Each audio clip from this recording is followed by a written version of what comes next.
win the game without knowing the rules?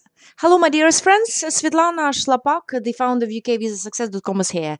Can you really win the game without knowing the rules? You can't, and that is precisely my point. Unless you are at the same page with the decision maker who is reaching a decision on your visa application, your chances for success are very vague.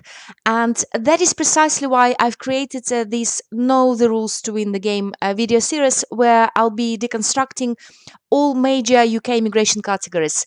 There will be overview videos giving you all major rules about relevant categories so that you can see exactly what the decision makers look at when they consider your applications. And if after watching this video you want some more information, please do check my website and also the description area of this video. There I'll be giving you information regarding the next free webinar which I host in order to help you understand various aspects of UK immigration law. Please help me help others by liking, sharing this video and subscribing to my channel. For those of you who already done this, thank you so much for your continued support. I really appreciate this. So let us deconstruct the next immigration category.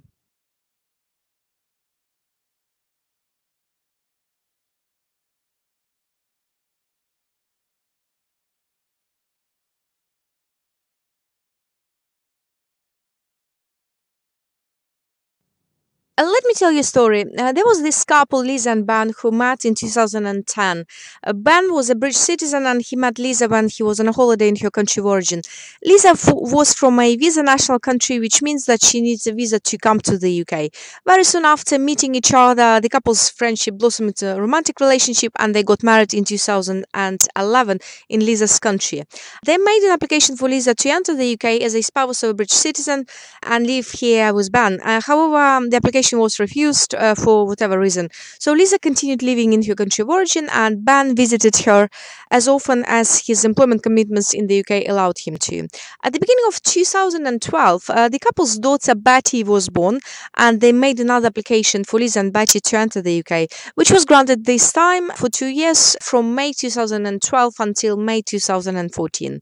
In May 2014, the couple makes their extension application, which is also granted. Approximately 6 months before making Lisa's indefinite leave to remain application, Ben loses his job and the couple lives of savings which luckily Ben managed to put aside just out of his redundancy payment.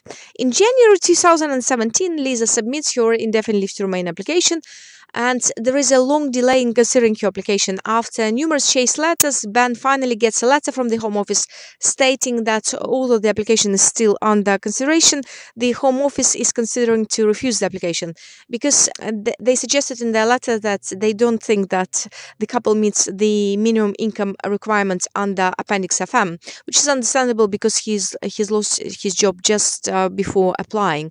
Now, if you watched my previous videos, you're probably well aware of the fact that any couple, unless they're exempt, need to, if they're making an application under Appendix FM, they need to meet the minimum income requirement. And you are probably also well aware of the fact that in order for a couple to meet this requirement, they have to prove that they either have at least a gross income of at least 18,600, or this can be compensated by savings held in the couple's account for at least 6 months, and which is at least above £16,000. As Ben lost his job before Lisa was about to make her indefinite leave to remain application, these requirements are clearly not met. However, my friends, the best part of this case is the fact that Ben and Lisa do not need to meet the minimum income requirement of Appendix FM, because these rules do not apply to them. And let me explain why. Appendix FM was introduced on 9th of July 2012. According to the Home Office guidance, applicants whose applications were either granted or they applied before 9th of July 2012 fall under the transitional provisions. And what does it mean for our couple? It means brilliant news for our couple, because this means that the decision to refuse the couple's application because they do not meet the minimum income requirement of Appendix FM is incorrect. Lisa's indefinite leave to remain application should be considered under the old rules, under Part 8 of immigration rules, and not under Appendix FM of the immigration rules.